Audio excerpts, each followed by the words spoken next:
Hey everybody, how are you doing? Oh my gosh, I am wrestling with two crazy dogs.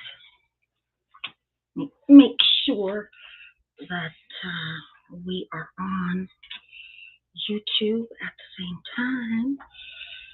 And let's see here. Where are we?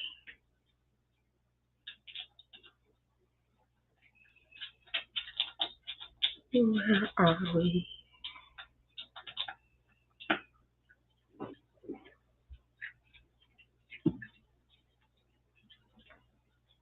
Okay. I see people. How is everybody? My crazy dogs today. It was a little bit rainy, and so and then I have a cooking stream to do in just a little bit. Mary Lou, hi Sharon, good to see you again. Positive Affirmation Tuesdays is back. So anyway, rather than do this in the studio and take everything down there and then have to turn around and bring it back for the cooking stream, I thought, well, I'm just going to do it from the house and hope that the puppies leave me alone, at least relatively. So I think we got that out of the way. Okay, whenever you guys gotta go, you gotta go. This is really only gonna be an hour because I do have the cooking show today. So I don't know what time it is for you there right now. Our clocks went up, went ahead in time, so it would have been 11. It's now 12. So we'll be done by 1, okay? And hopefully that works for you. Hi, Sandy. The puppy seems to, oh, well. So what I did was when I use StreamYard, I can enter the studio first and check the mic and check the camera. And so soon as I started talking, and anybody that knows my two they started jumping all over me and going crazy. So we got that, actually kind of got that out of the way before I even came on. Yeah, hi Mary Lou and hi Trisha. Yeah, it's nice to be back. I know everybody has missed them. I miss them too. They're very therapeutic and clearing for me to be able to talk about some things. Sometimes when you're just living life and you're going through things, you've got all these thoughts and you're thinking thoughts and you're feeling feelings and some of the thoughts that you're thinking and the feelings that you're feeling, you don't necessarily want to share with anybody, right? Because you're not really sure if you're just going to be bitching and moaning, or are you going to, or have you reached a level of clarity about that? And the problem is when you're just feeling the feelings and you're thinking the thoughts, and especially if it's an overwhelming situation. For me, those things begin to just spin around in my head like they're kind of in a blender, and pretty soon they turn to mush, and then I can't even articulate what I might want to say to somebody if I needed a sounding board.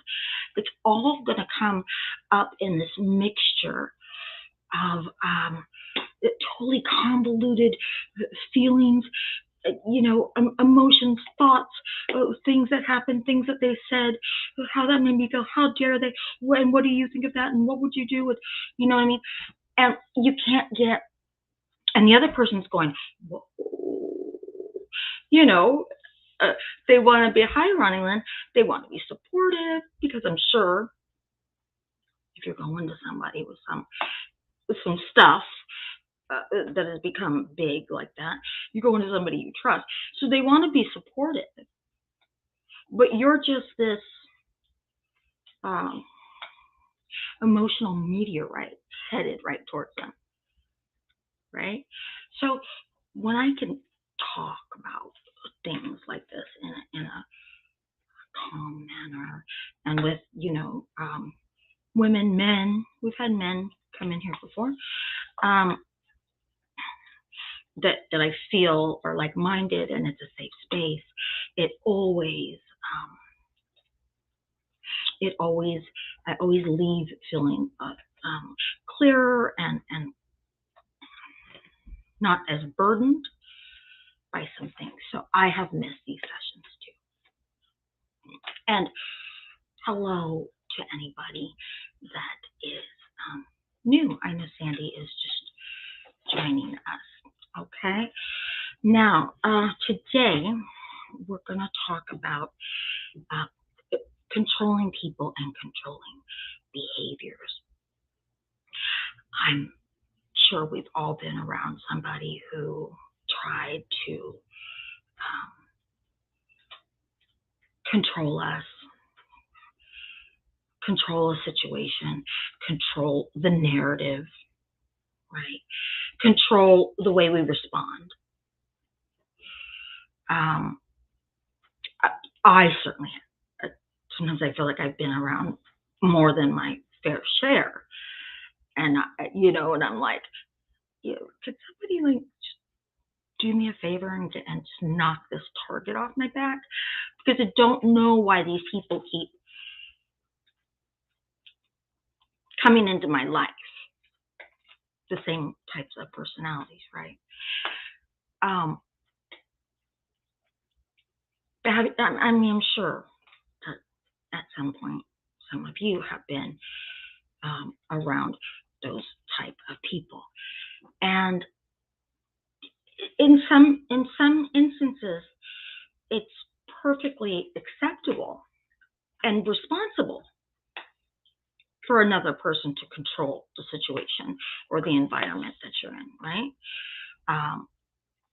If you're a child, even a teenager that thinks they know everything, it doesn't seem reasonable to you at the time, but it's perfectly reasonable and responsible for your parents to control the environment and to control the things that you do and the places that you go, because you don't know. You know all the things that you don't know. I mean, I'm 55, I'm going to be 56, and there's still a lot of things and situations that I don't know. I may never know, because I may never come across that situation to really know it. I can read about it and I can hear people talk about it, I can watch movies about it, but I may never know it. And for me to really understand and know something, I have to go through it too. I can't just take your word or the book's word or the movie, however entertaining and how much it might make sense. I can't take that as gospel until I've gone through it and processed it. So there's times when it's perfectly acceptable for somebody to control the narrative and to control the environment. In a work situation, if that's your supervisor, boss, the owner of the company,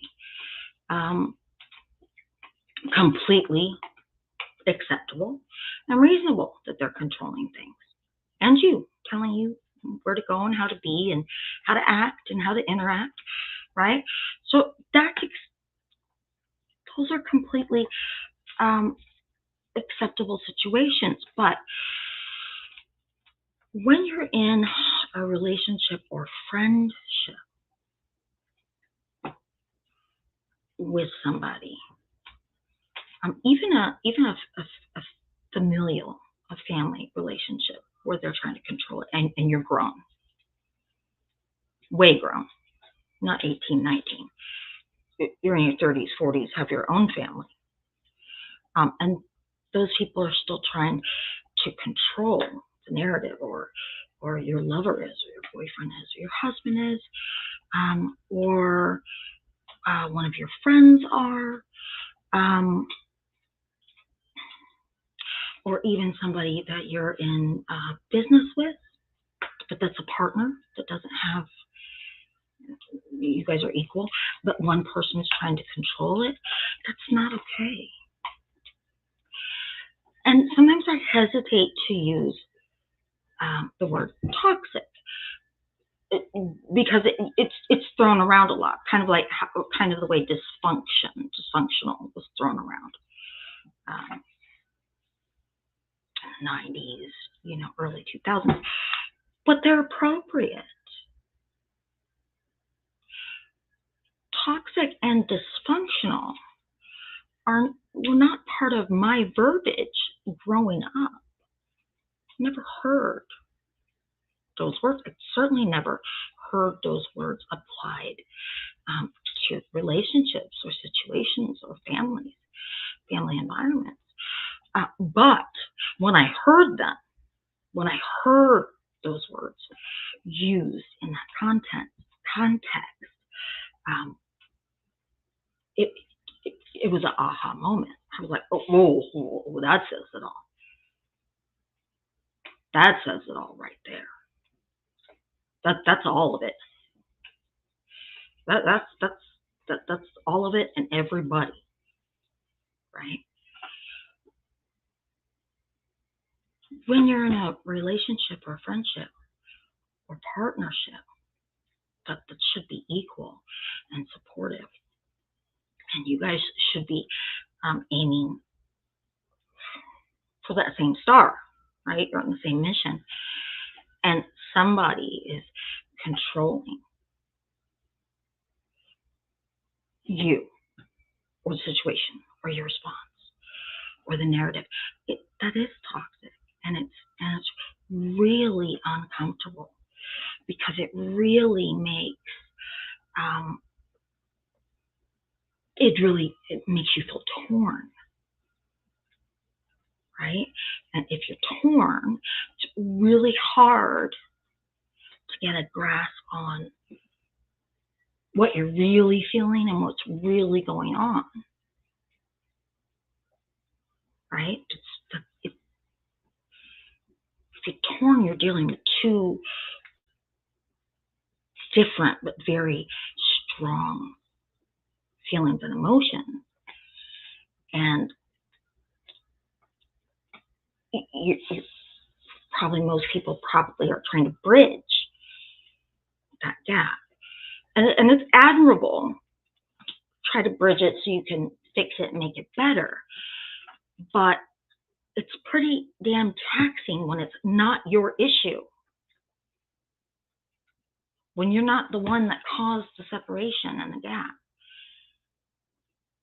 and you're trying to fix it. Then you start to become exhausted, and that's when that spinning for me starts, where everything just starts to go in a blender because I'm being pulled too many different ways about one situation, one person, one relationship, while I've still got life going on over here. Sandy says, toxic and dysfunctional seems so appropriate to me in so many things, and also not a part of upbringing. Yeah, listen, their words, they're just very relevant, and maybe they'll have better words in 20 years. I don't know. But for me, they sum up things. And I'm getting better at identifying things that go in, that check those boxes, if that makes sense.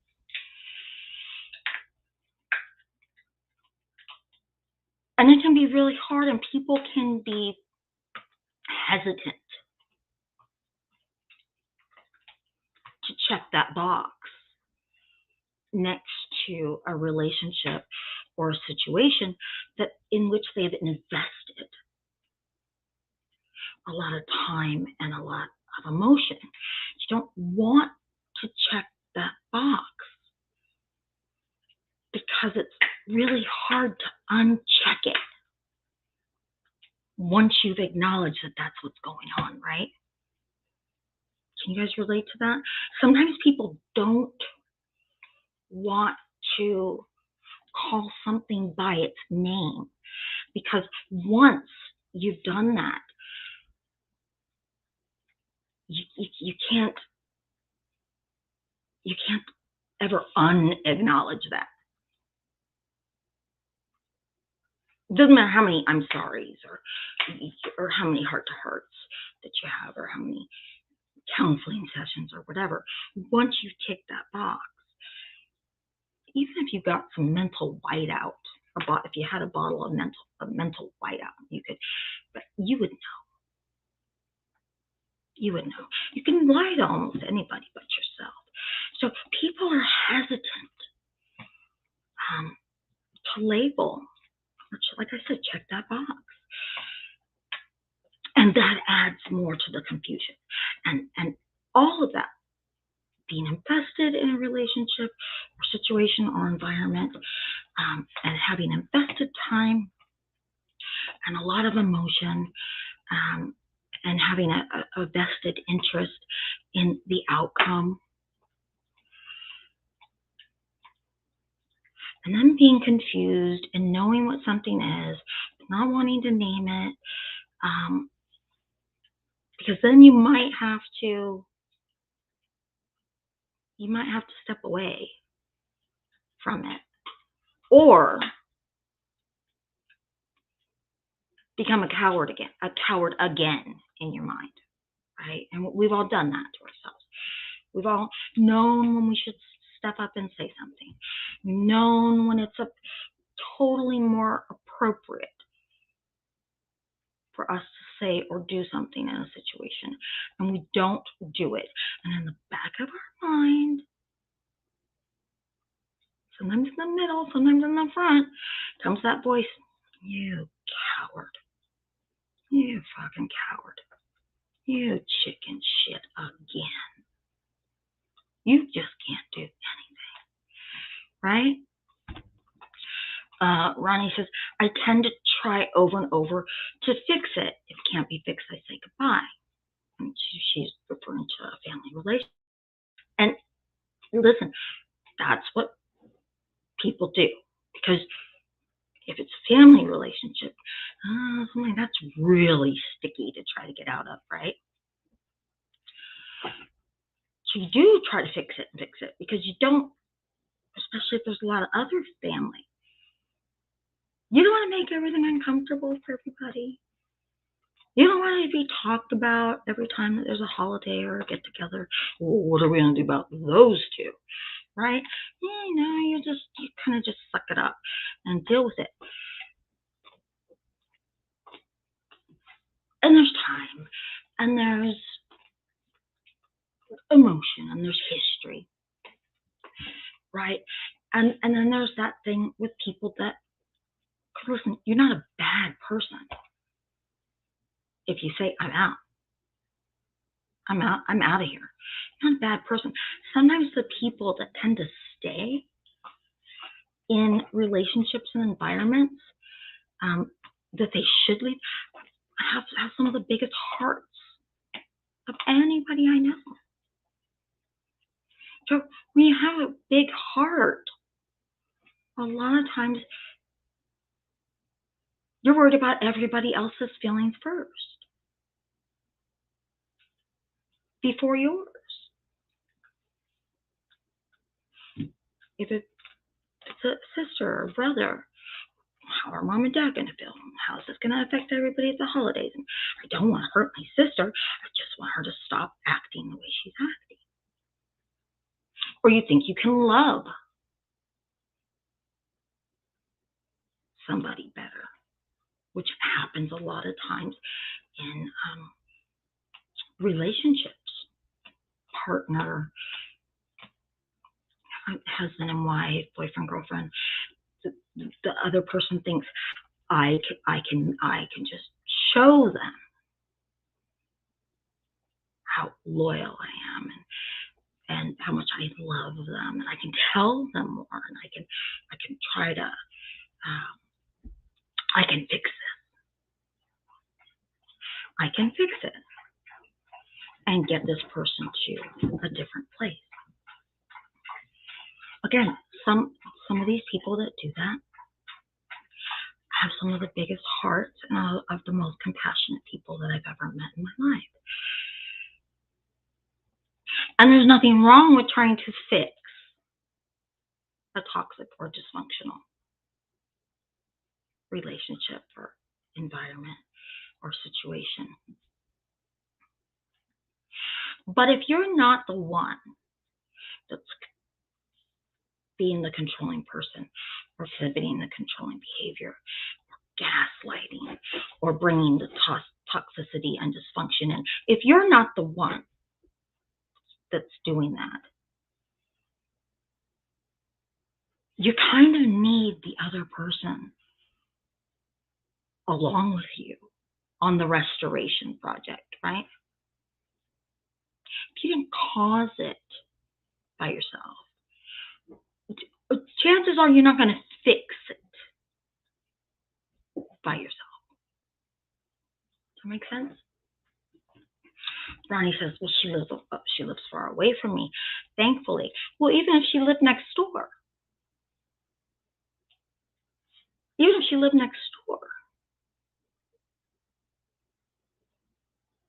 if you've got to get out of it, you got to get out of it, right? But it's hard, and trust me, I understand that. It's one of the life's challenges. It's an obstacle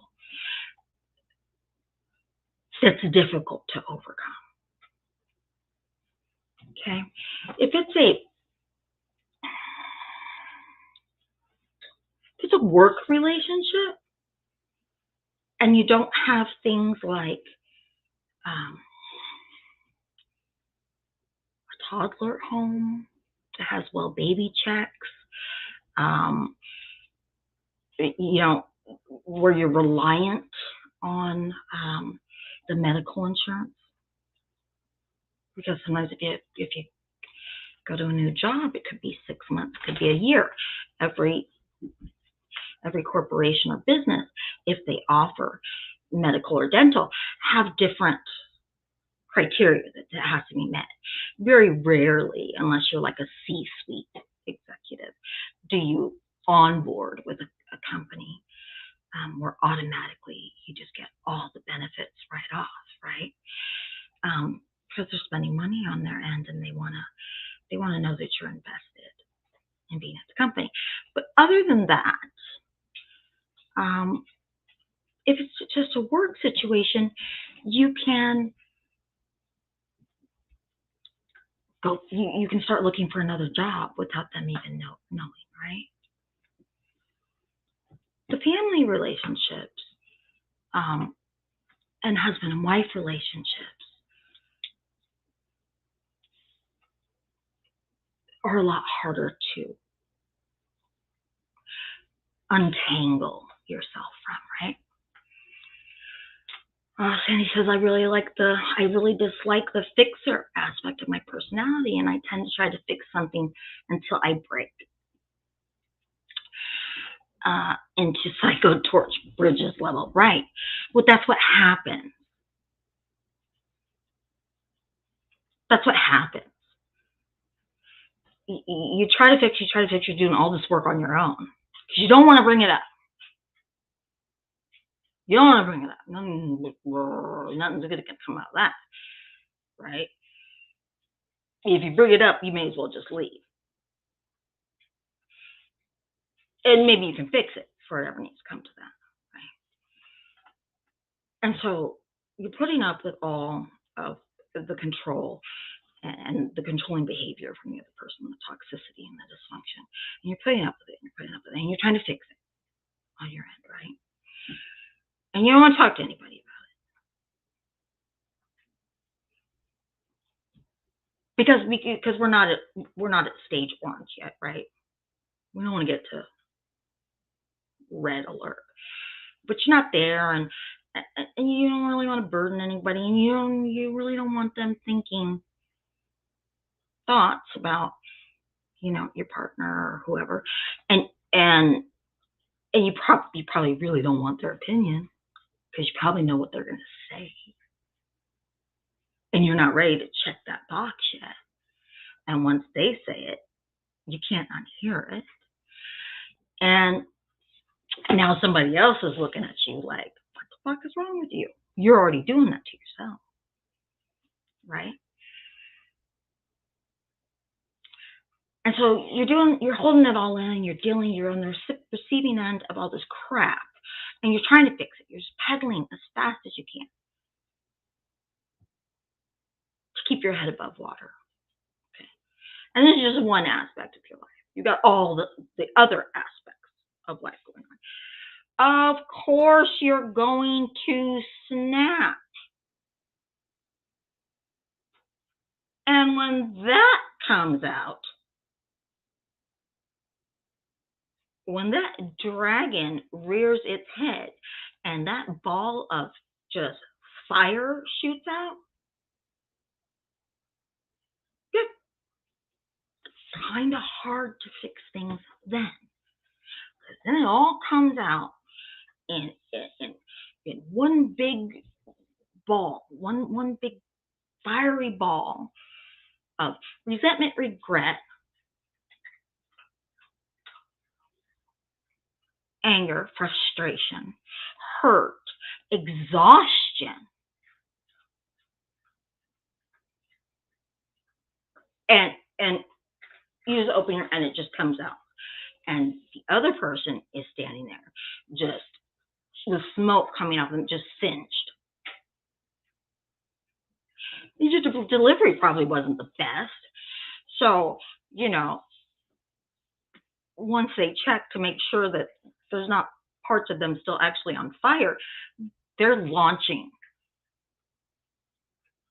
the return assault, right? It's really hard to have anything good come out of that.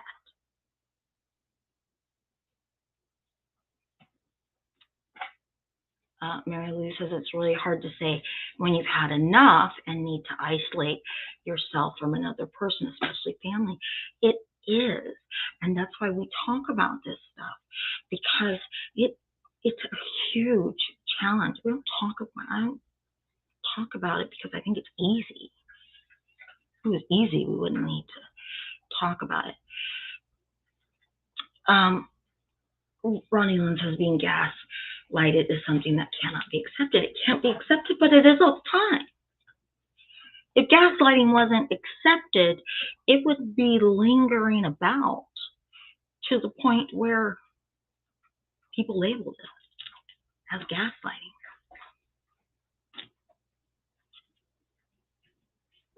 Right? Yeah, there's definitely standards and things that we all need to say. There's the 10 Commandments, and for Jews we have books about how we're supposed to behave, and and mostly it's about how we're supposed to treat other people. But very rarely do people make a set of laws or commandments for themselves and their relationships. It's pretty rare. Because you want to go into a relationship not controlling it. You don't want to control the narrative. You want to come into the relationship as partners and friends, or just there to support each other. And so why would there need to be rules for that? Because shit happens. That's why. And because nobody really shows you who they are on the first date. That's why. That's why. And because at some point, even if your parents are still alive and you have a really huge support system, at some point you have to adult up and be the boss of you and be accountable for the shit that you allowed come into your life, and then you wallow in it. I can fix this shit. I can fix this shit. I can make this shit smell better. No, sometimes you can't.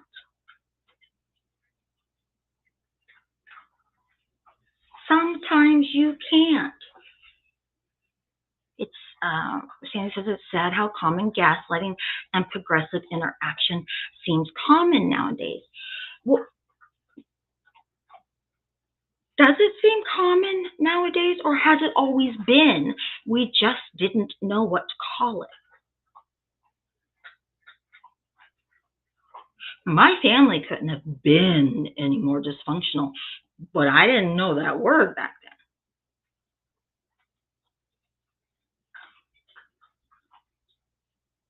But the fact that I didn't know the word, or didn't know how to apply it, or doesn't mean that it isn't 100% appropriate.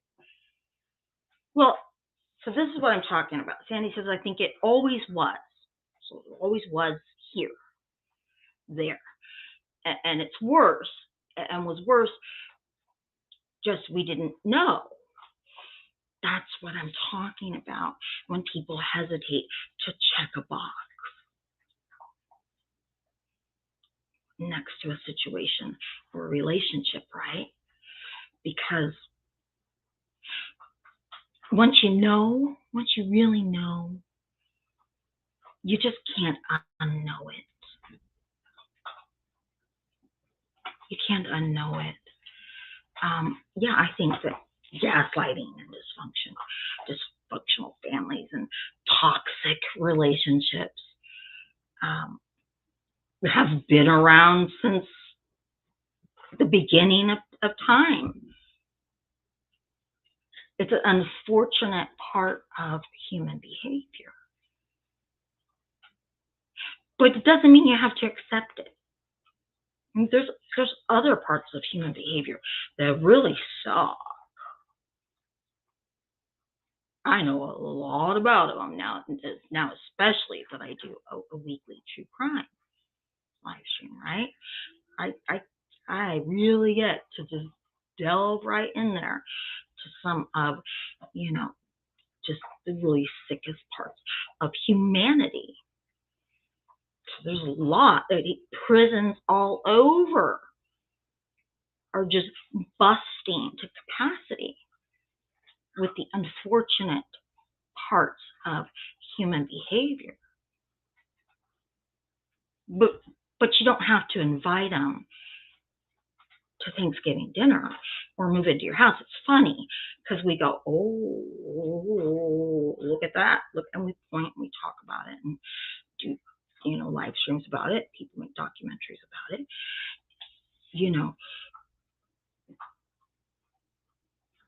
Oh, that's a killer. That's a bank robber. That's a polygamist, or whatever. That is so appalling, right? And you would never associate yourself with that.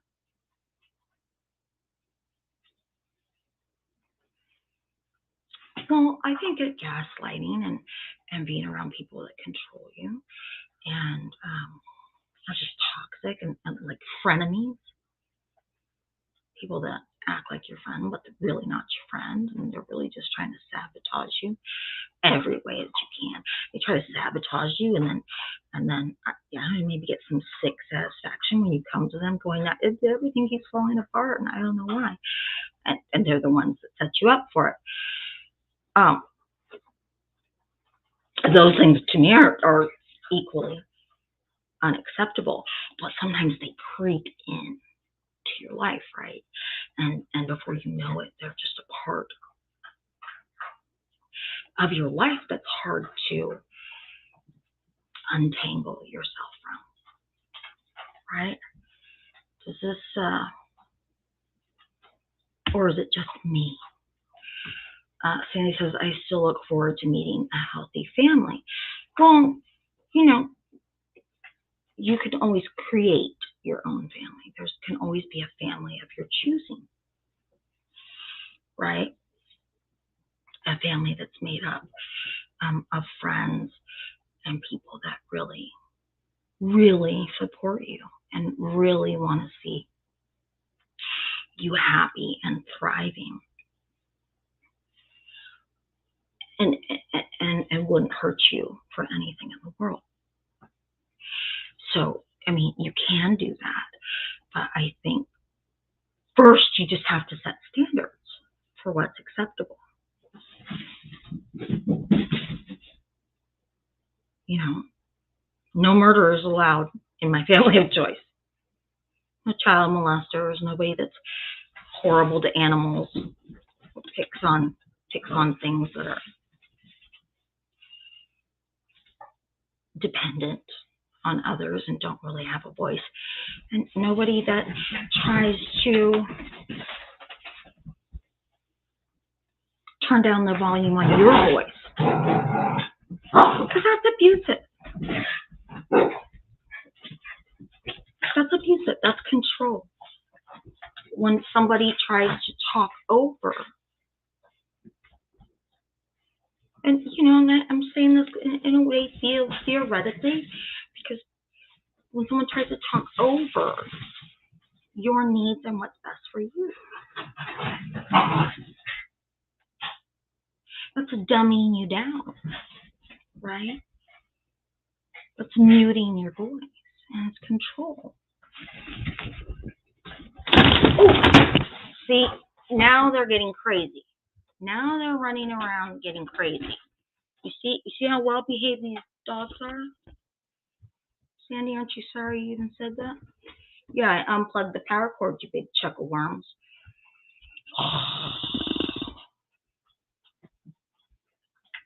Coachella? Really? No, don't talk to me about it. What'd you do? Yeah. All right, go play. So, it's... Now I lost my train of thought. You have to set the standards. And you have to know that... yeah. That went in right in one floppy ear and right out the other. Jemima. Thank you. So, but you have to know what you're going to tolerate and what you're not, and you have to know that sometimes when you say, I'm out of here, I'm not going to put up with this person or this situation anymore, you take the chance of alienating other people, right? That's a big thing with now this camera's all out of whack. That's a big thing, especially if you're talking about a family member. You then take a chance of people taking sides. And like I said, this is hard stuff.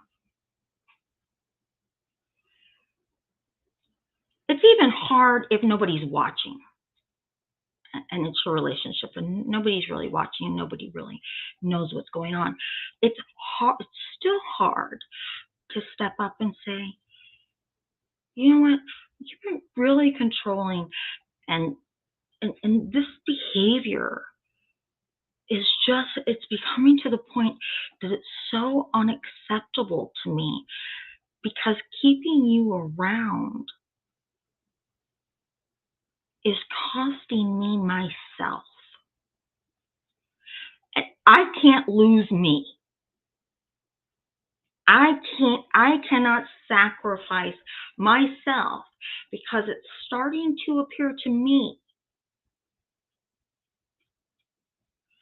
that no matter how much I give, you're always going to want to take more. And I don't have an unlimited supply of energy or patience or tolerance to dedicate to this anymore if you don't change. because you're draining me. And I've been on my own too many times to know that I can't allow you to make my emotional account overdrawn when you leave or I finally got to get you out of here. It's hard to say. Yeah, Sandy, that is hard. Sandy says, that just become very isolated because of health issues over the past few years. But it is hard, especially if you're dealing with some kind of disability or something. You don't want, people don't know what to do about it, and you don't really want to bring anybody down. And sometimes you will isolate. People will isolate during depression.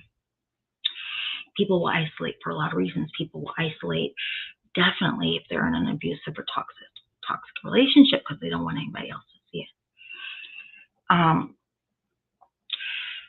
But yes, some people do suck all the air out of your room. Sometimes they're only, it's magic. It's some kind of witchcraftery or something, right? Because they only seem to suck all the air out of the room for you. Everybody else they're charming with.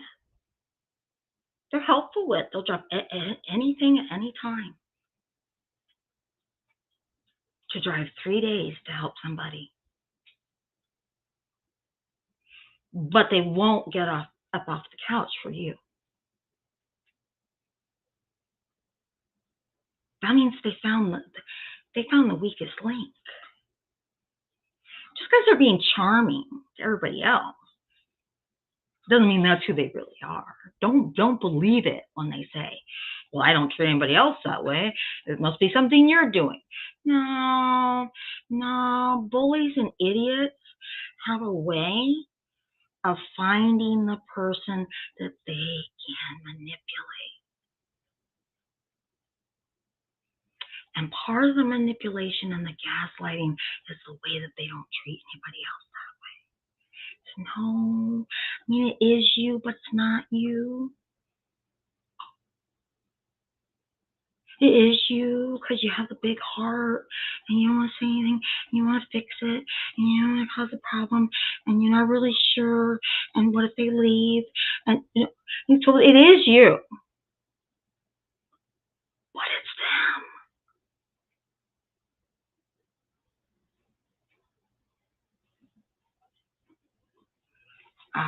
Sandy says, yeah, fails the cost-benefit analysis for the amount of work to recover from the experience. That's what I'm saying. But doesn't mean you have to say to somebody, look, this isn't working. And believe it or not, I haven't said anything, but I've been doing a lot on my end to try to get this thing out of the ditch and back on track. And it's not working. So we need to reassess what's going on here because I'm going to snap and your shit, whether it's actual physical items or it's emotionally, your shit's going to be on the doorstep and locks are going to be changed.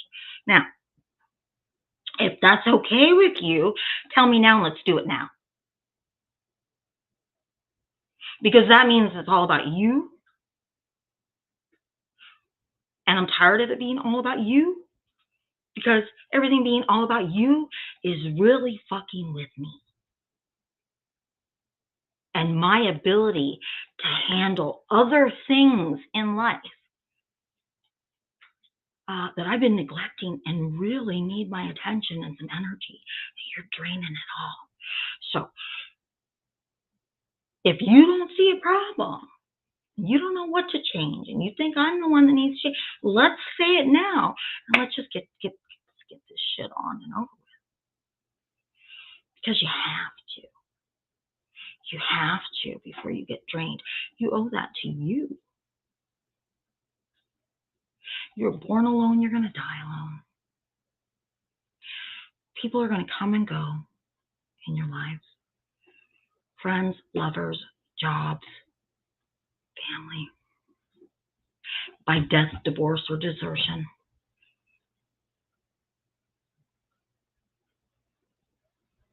It's just a fact. So you got to be the best you that you can be.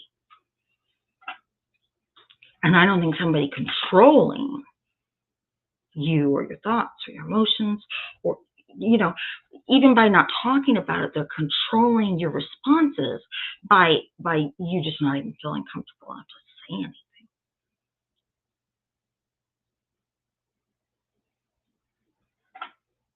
It just doesn't serve any purpose.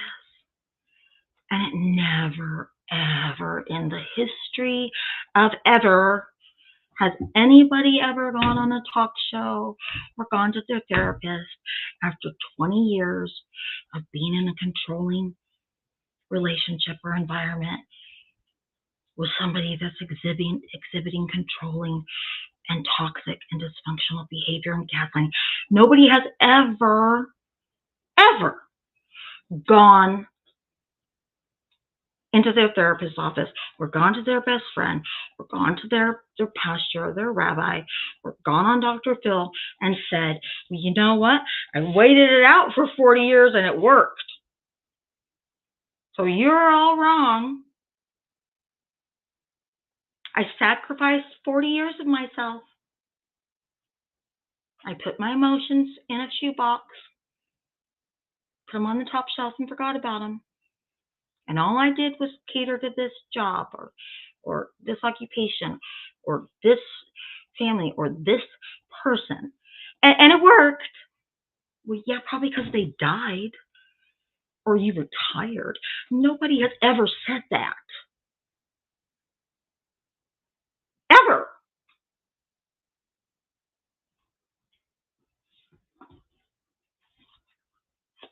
Right?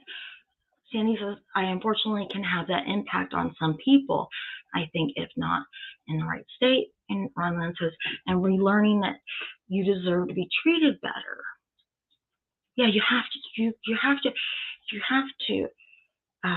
give yourself permission. And women are expected to be passive. I mean, let's face it. We only got the vote, 100 years ago? We were property. I mean, 100 years is just a blip on the radar of time, right? That we even had a voice where anybody paid any attention to us politically, and some laws were changed, right? This is 100 years ago. There's all kinds of other things that are done, or that we see, and we then model ourselves after certain things, right? That keep us wanting to be a little more quiet.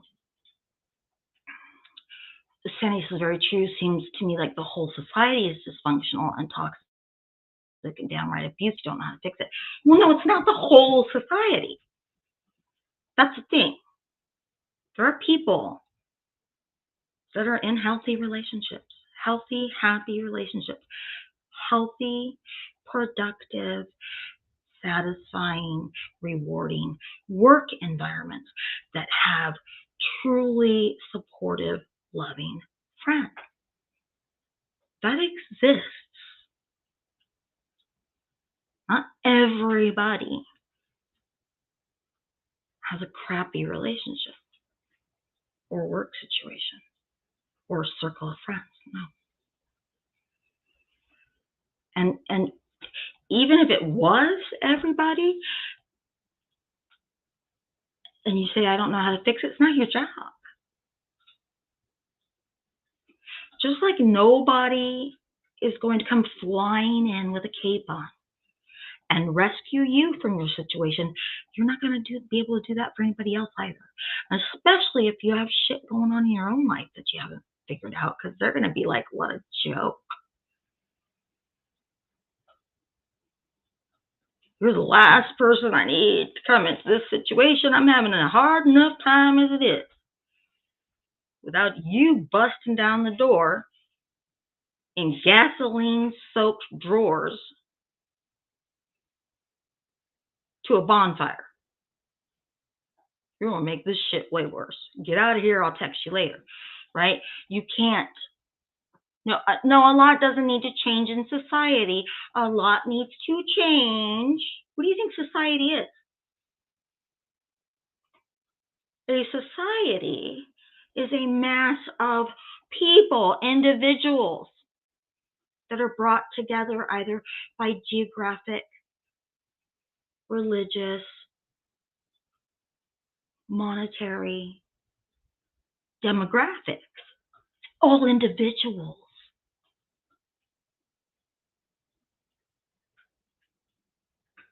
You can't change everybody. Everybody has to heal themselves first.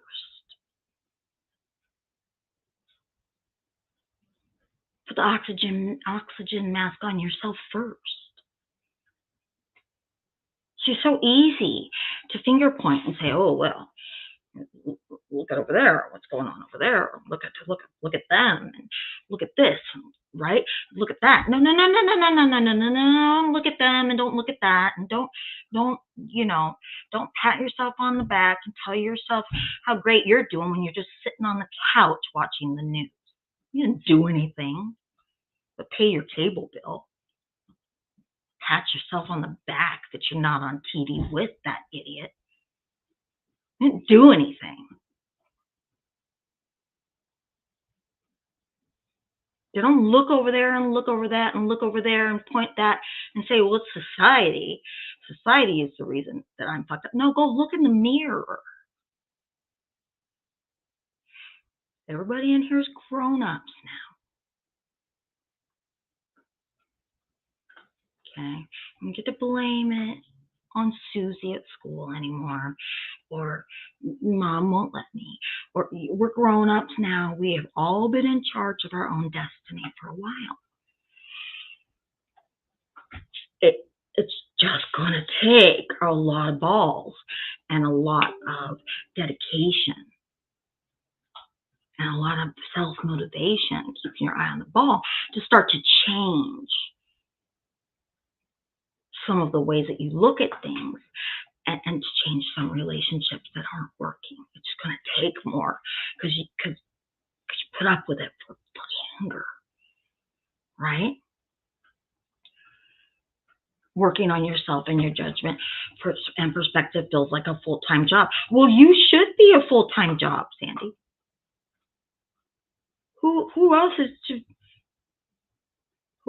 job should it be to fix that for you?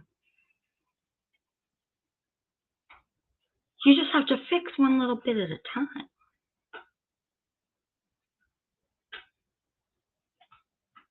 Because trying to fix it all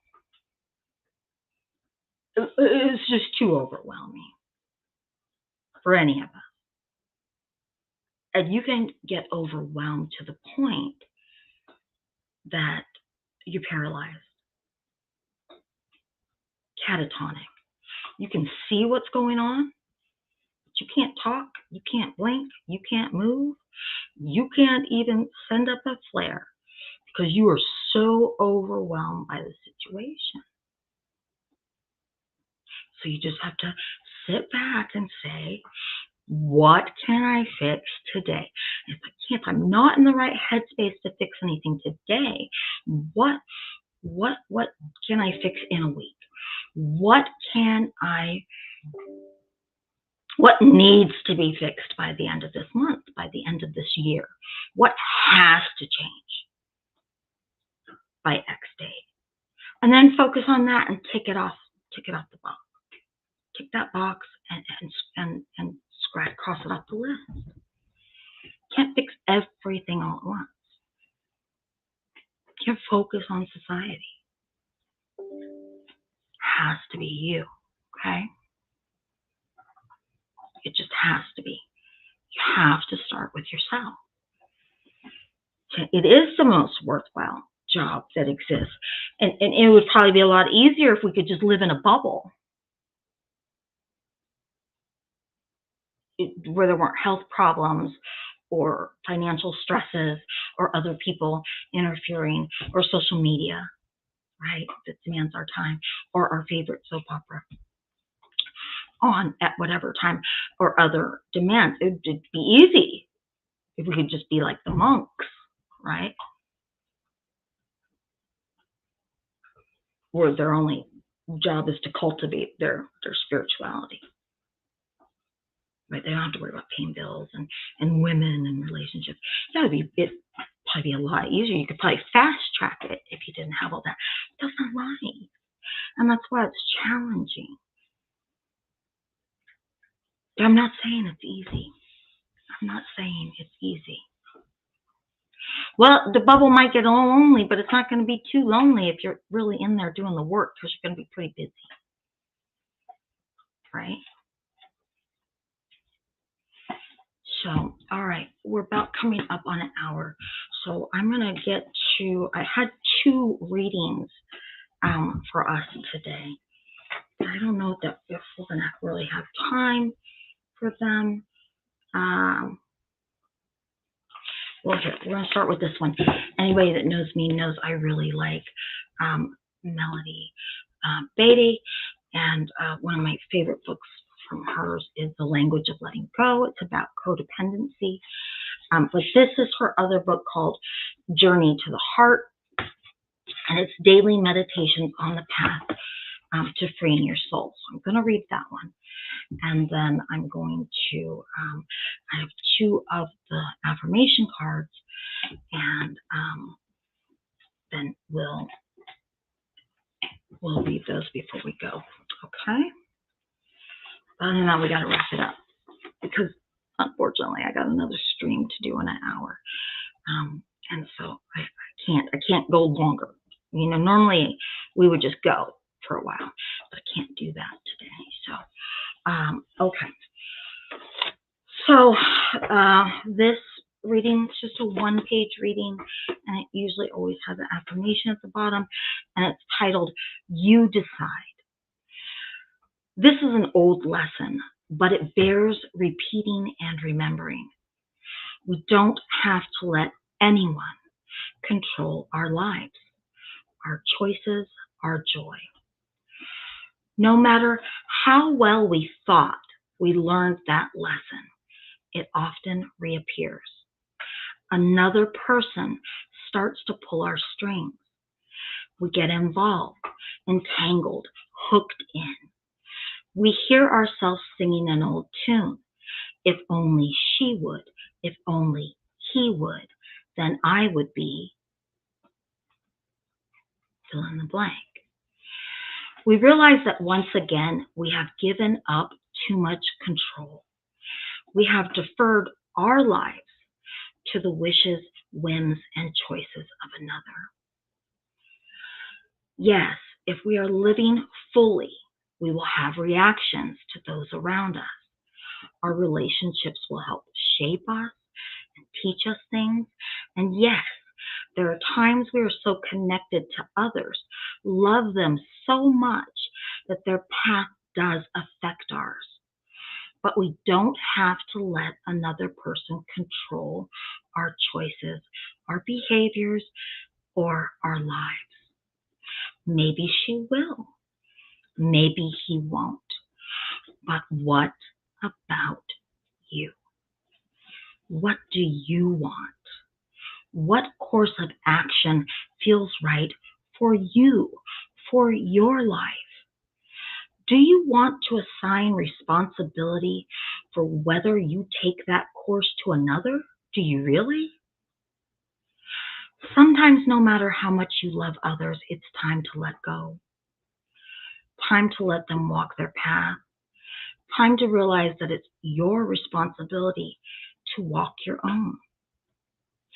Go in love, go in peace, go in gentle power.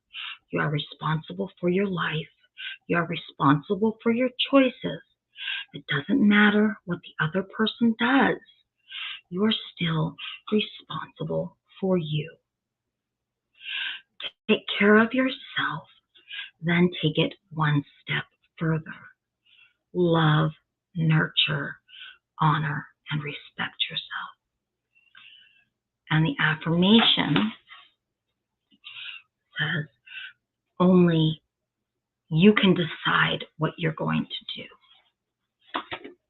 So if you were to say that as an affirmation, you would say, only I can decide what I'm going to do. Only I can decide what's best for me.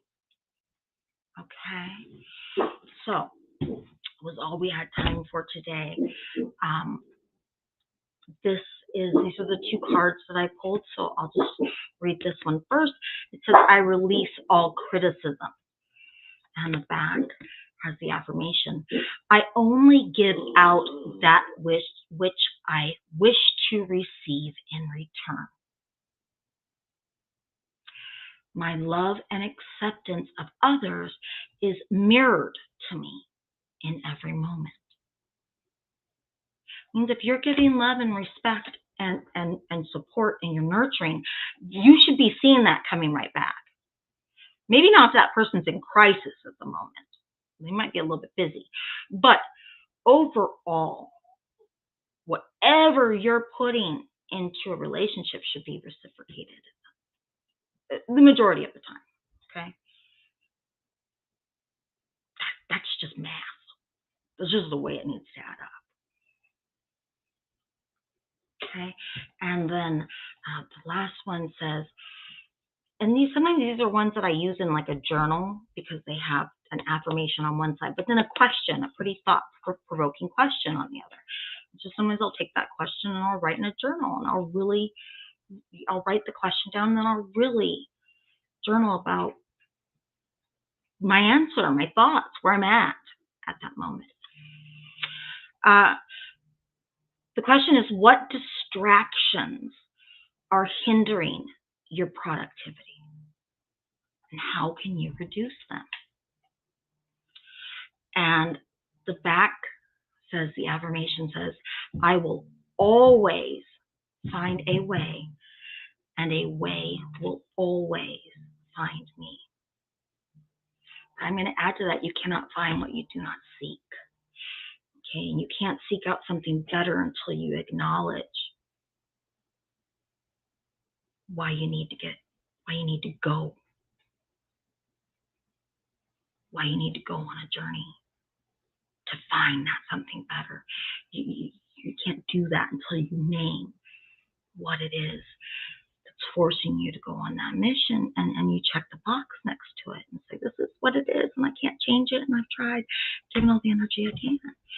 You can't go seek. Nothing's going to find you if you're not actively putting the energy out in the universe, okay? So, anyways, listen, you're all welcome, okay? You're all welcome. Thank you all for showing up. I hope that this is just giving you some food for thought, okay? That's what I hope. My hope for you is that all of you, I don't care if it's the day before you die, that you know at least one day of peace and contentment and self-love and respect and honor. I don't care if it's an hour before you die. That's what I want for all of you. I'd prefer if you took the next 40 years and ran with that. That's what I would prefer for you. But I understand that some of these things take time. Okay, so we'll try to get there 1 week at a time. I'm sorry I have to cut it short. I will see some of you in less than an hour for the cooking stream, and for others, I'll see you right back here, same place, same time next week, okay? Let's go think on it. Alrighty, guys.